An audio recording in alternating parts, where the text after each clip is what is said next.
اللہ کے رسول صلی اللہ علیہ وسلم سے بڑھ کر کون ہوگا؟ اللہ کے رسول صلی اللہ علیہ وسلم مسجد میں امام ہوتے تھے، آپ ہی نماز پڑھاتے تھے، اور میدان کارزار میں کمانڈر بھی آپ ہوتے تھے، سپہ سالار بھی آپ ہوتے تھے، قائد بھی آپ ہوتے تھے، جس میدان میں بھی ہو قیادت آپ کرتے تھے۔ آج ہم نے اللہ کے رسول صلی اللہ علیہ وسلم کی زندگی کو بانٹ دیا ہے۔ حضرت ابوبکر صدیق کیا تھے؟ صحابہ کا تذکرہ ہم کرتے ہیں لیکن صحابہ کی زندگی نہیں لیتے۔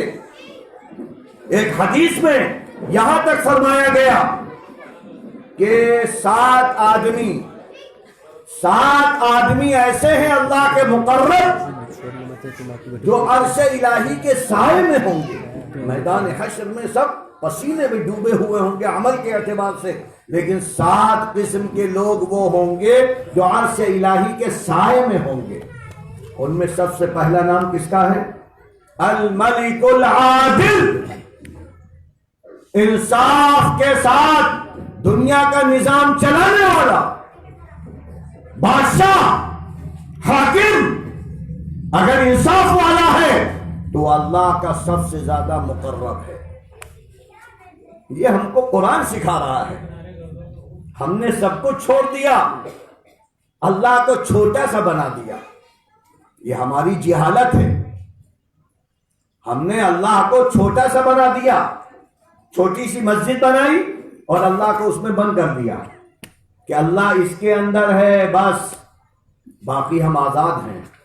اللہ کہتا ہے واہ بڑا اچھا انصاف ہے، تمہاری زمین اتنی کشادہ، تمہاری چیزیں اتنی کشادہ، اور ہمارا چھوٹا سا گھر، بس یہاں ہماری مانو گے اور دنیا میں تمہارا نظام چلے گا۔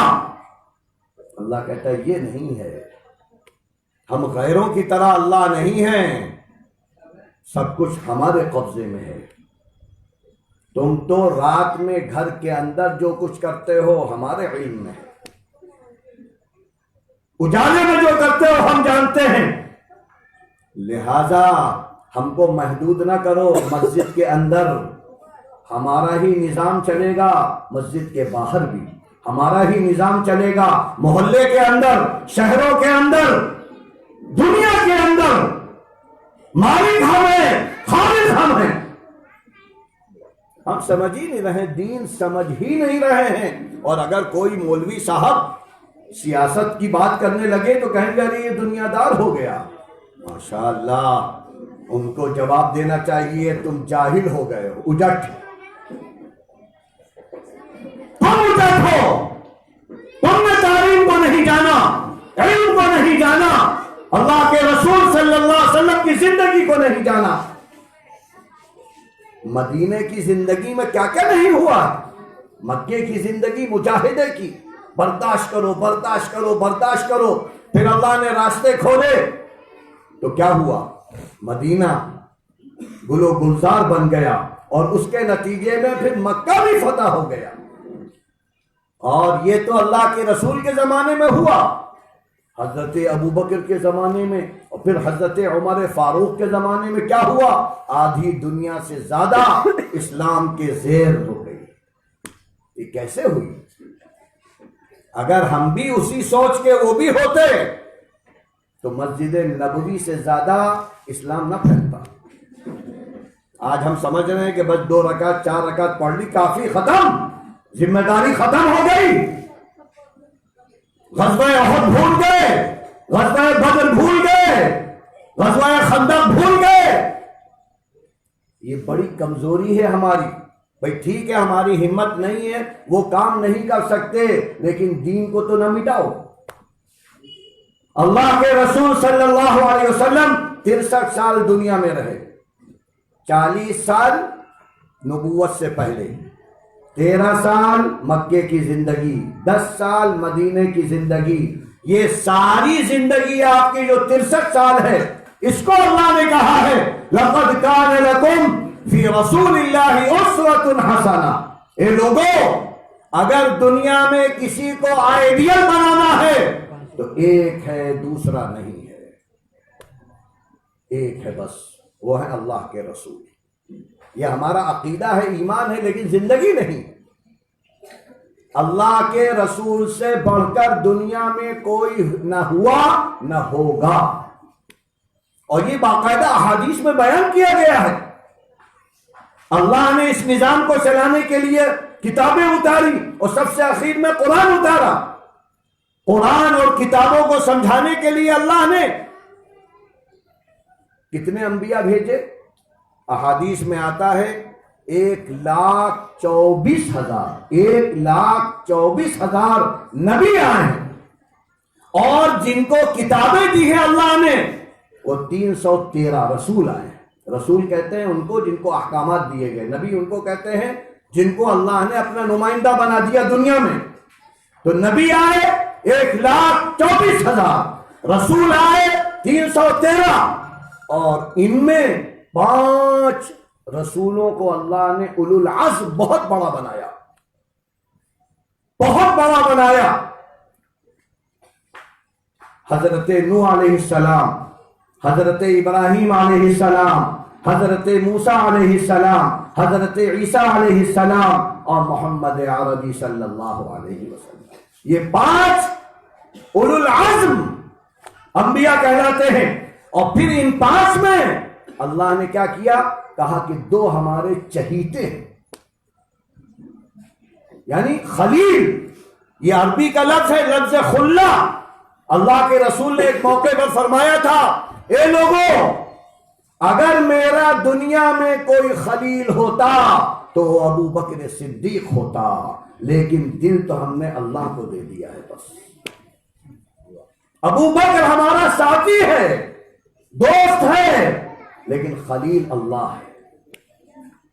اللہ نے سارے رسولوں میں خلیل 2 کو بنایا، ایک ابراہیم اور ایک حضرت محمد مصطفیٰ احمد مجتبیٰ صلی اللہ علیہ وسلم۔ اب اس کے بعد اللہ نے کیا کہا کہ دنیا کا اصل جو بھی ہے وہ اب اللہ کے رسول ہیں، خاتم النبیین ہیں۔ اس کے لیے اللہ نے کیا کیا؟ معراج کا واقعہ آپ لوگوں نے بہت سنا ہوگا۔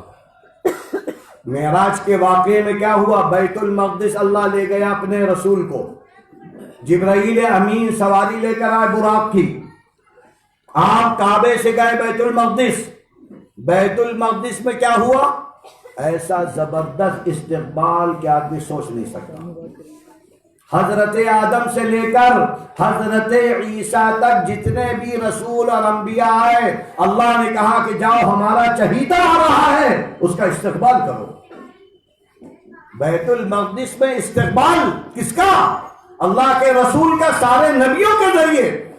اور پھر اللہ نے کیا کہا؟ ارے اے محمد، اب تم سارے نبیوں کو نماز پڑھاؤ۔ تو آپ امام الانبیاء بن گئے، لہذا آپ سے افضل اب دنیا میں کوئی نہیں رہا۔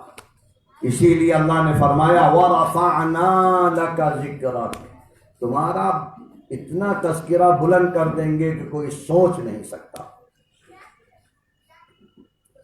لہذا دنیاوی اعتبار سے، دینی اعتبار سے اللہ کے رسول سے بڑھ کر کوئی نہیں۔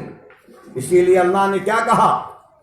جب بھی اللہ کا نام لینا تو رسول اللہ کا بھی نام لینا، لا الہ الا اللہ محمد رسول اللہ۔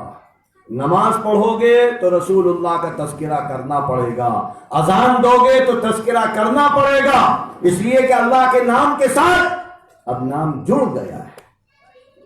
اسی لیے ایک موقع پر آپ نے فرمایا تھا انا سید ولد آدم ولا فخر، اے لوگوں، انسانوں میں سب سے زیادہ بڑا ہوں، سردار ہوں، اور یہ میرا کوئی اعزاز نہیں ہے، یہ اللہ کا کرم ہے، یہ اللہ کا کرم ہے۔ لہذا ایسی ذات ہم کو ملی ایسا نبی ہم کو ملا، سب سے افضل نبی ملا، خیر امت میں ہم آئے اور اس کی تعلیمات کو ہم بھلا دیں، یہ بڑی ہی بہت بڑی کوتاہی ہے، بہت بڑی غفلت ہے۔ ہمیں اس سے نکلنا ہے، اور یہ جو چھوٹے چھوٹے ادارے ہیں اگر یہ مضبوط بن جائیں تو انہی میں ایسے ایسے بچے نکھریں گے جو بعد میں قائد بنیں گے۔ انہی مدرسے چھوٹے سے ہی پودا بڑا ہوتا ہے، بڑا پودا خود ہو ہی نہیں سکتا۔ بیج ڈالتے ہو، بیج کیا کرتا ہے؟ آگے اپنی شکل پہلے دکھاتا ہے، پھر بڑا ہوتا ہے، اور بڑا ہوتے ہوتے ہوتے پھل والا بن کر ساری دنیا کو سیراب کرتا ہے۔ ایک ایک بچہ اگر اس طریقے سے تربیت پانے لگے تو کیا بنے گا؟ محمد علی جوہر بنے گا، شوکت علی بنے گا، سر سید بنے گا، ابو الحسن علی ندوی بنے گا، مولانا حسین احمد مدنی بنے گا، تھانوی بنے گا۔ کیسے بنے گا لوگ؟ وہ بھی اپنی ماں کے گودوں میں بنے تھے۔ آج ہماری ماں کی گودیں بھی وہ گودیں نہیں رہی ہیں۔ پہلا مدرسہ ماں کی گود۔ آج ماں ہماری غافل ہو گئی، وہ سمجھتی ہے ہمارا کام ہی نہیں ہے یہ، تمہارا کام تو یہ ہے کہ بس گھر میں کھانا پکا دو، برتن صاف کر دو۔ ازواج مطہرات یہی کرتی تھی، بنات طیبات یہی کرتی تھی، سیرت ہی نہیں معلوم ہے۔ سب سے پہلی مجاہدہ جہاد اور جہاد میں جان دینے والی کون ہے؟ حضرت عمار کی والدہ حضرت سمیہ۔ حضرت سمیہ وہ پہلی مجاہدہ ہے، اور ہجرت کرنے والی عورتوں میں بڑی اہم، بڑی شہین عورت حضرت ام سلمہ ہے۔ حضرت ام سلمہ رضی اللہ عنہا جب ہجرت کر کے جانے لگی تو ایسا مجاہدہ کسی نے نہیں کیا ہوگا جو انہوں نے کیا ہے۔ ان کا بچہ چھین لیا گیا، چھوٹا سا گود کا بچہ، کہا نہیں جانے دیں گے۔ شوہر اکیلے ہو گئے، خود اکیلی 1 سال تک ہجرت کا غم برداشت کرتی رہی۔ جہاں بچہ چھینا گیا تھا روزانہ وہاں جاتی تھی، روتی تھی، فریاد کرتی تھی۔ 1 سال کے بعد ہجرت ہوئی۔ جس وقت ہجرت کی آیتیں اتری ہیں قرآن میں، اس وقت مہاجرین کا بڑا تذکرہ، حضرت ابوبکر، حضرت عمر، حضرت عثمان، اور جو گئے ان کو یہ ملے گا، یہ ملے گا۔ لفظ عورت نہیں تھا اس میں، مردوں کا نام تھا۔ ضمیریں جو تھیں وہ سب مردوں کی تھیں۔ آپ سوچئے کہ عورت کیسی اس وقت پروان چڑھ رہی تھی۔ حضرت ام سلمہ بڑی دکھی ہوئی اور کہنے لگی، اے اللہ کے رسول، اللہ نے ہمارا نام کیوں نہیں لیا؟ یعنی یہ شوق، آج ہماری ماؤں میں شوق نہیں ہے، عورتوں میں جذبہ نہیں ہے۔ جب عورتوں میں جذبہ نہیں ہوگا تو بچوں میں کہاں سے آئے گا، شوہروں میں کہاں سے آئے گا؟ لہذا اس وقت حضرت ام سلمہ کس سے کہہ رہی ہیں؟ اللہ کے رسول سے، اے اللہ کے رسول، کیا بات ہے، ہمارا تذکرہ کیوں نہیں، ہمارا کیوں نام نہیں لیا گیا؟ آپ سوچئے کہ اللہ کے رسول بھی خاموش ہو گئے، خاموش سن رہے ہیں۔ روایتوں میں آتا ہے کہ اللہ نے جواب دیا جبرائیل امین کو بھیج کر، قرآن کی شکل میں اللہ نے جواب دیا، فَاسْتَجَابَ لَهُمْ رَبُّهُمْ أَنِّي لَا أُضِيعُ عَمَلَ عَامِلٍ مِّنكُمْ مِّن ذَكَرٍ أَوْ أُنثَىٰ۔ ارے اللہ نے سن لی، کیا سن لیا؟ تم نے جو فریاد کی تھی اللہ نے سن لیا۔ فَاسْتَجَابَ لَهُمْ، اللہ جواب دے رہا ہے۔ کیا جواب دے رہا ہے؟ کہ جو مرد جو عورت دنیا میں کام کرے گی دونوں کو ہم برابر کا بدلہ دیں گے۔ کتنی بڑی چیز تھی۔ جو مرد کرے گا جو عورت کرے گی دونوں برابر ہیں عمل میں۔